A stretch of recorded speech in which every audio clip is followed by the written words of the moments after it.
आज प्रस्तुत है हरिशंकर परसाई जी का व्यंग नया साल। आइए सुनते हैं।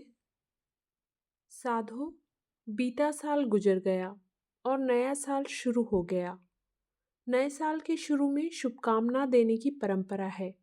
मैं तुम्हें शुभकामना देने में हिचकता हूँ।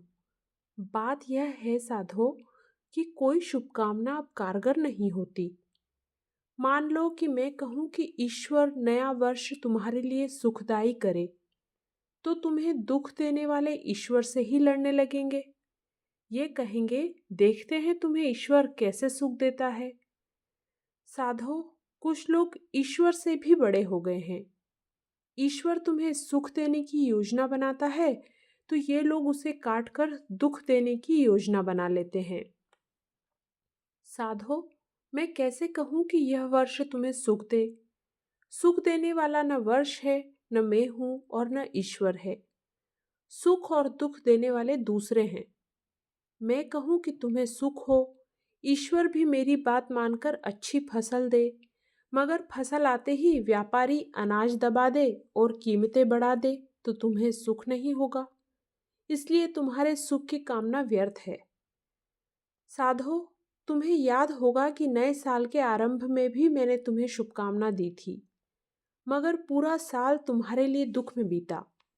हर महीने कीमतें बढ़ती गई। तुम चीख पुकार करते थे तो सरकार व्यापारियों को धमकी दे देती थी। ज्यादा शोर मचाओ तो 2-4 व्यापारी गिरफ्तार कर लेते हैं। अब तो तुम्हारा पेट भर गया होगा। साधो, वह पता नहीं कौन सा आर्थिक नियम है कि जो जो व्यापारी गिरफ्तार होते गए त्यों तो कीमतें बढ़ती गई। मुझे तो ऐसा लगता है मुनाफाखोर को गिरफ्तार करना एक पाप है। इसी पाप के कारण कीमतें बढ़ी। साधो, मेरी कामना अक्सर उल्टी हो जाती है। पिछले साल एक सरकारी कर्मचारी के लिए मैंने सुख की कामना की थी। नतीजा यह हुआ कि वह घूस खाने लगा।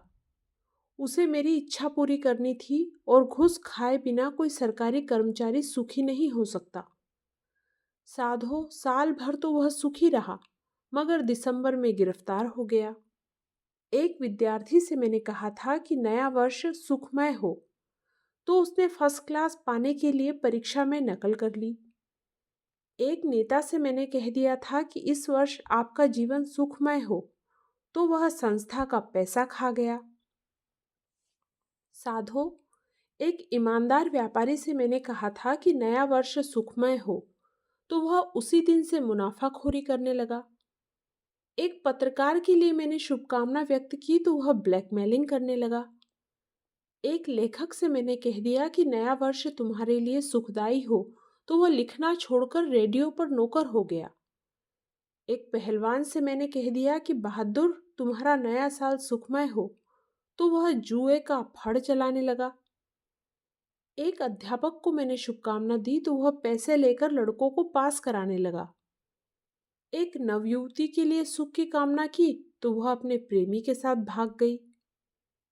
एक एमएलए के लिए मैंने शुभकामना व्यक्त कर दी तो वह पुलिस से मिलकर घूस खाने लगा। साधो, मुझे तुम्हें नए वर्ष की शुभकामना देने में इसीलिए डर लगता है। एक तो ईमानदार आदमी को सुख देना किसी के वश की बात नहीं है, ईश्वर तक के नहीं। मेरे कह देने से कुछ नहीं होगा। अगर मेरी शुभकामना सही होना ही है तो तुम साधुपन छोड़कर न जाने क्या क्या करने लगोगे। तुम गांजा शराब का चोर व्यापार करने लगोगे, आश्रम में गांजा पिलाओगे और जुआ खिलाओगे, लड़कियां भगाकर बेचोगे, तुम चोरी करने लगोगे, तुम कोई संस्था खोलकर चंदा खाने लगोगे। साधो, सीधे रास्ते से इस व्यवस्था में कोई सुखी नहीं होता। तुम टेढ़े रास्ते अपनाकर सुखी होने लगोगे। साधो, इसी डर से मैं तुम्हें नए वर्ष के लिए कोई शुभकामना नहीं देता। कहीं तुम सुखी होने की कोशिश मत करने लगना। इस व्यंग में इतना ही। धन्यवाद।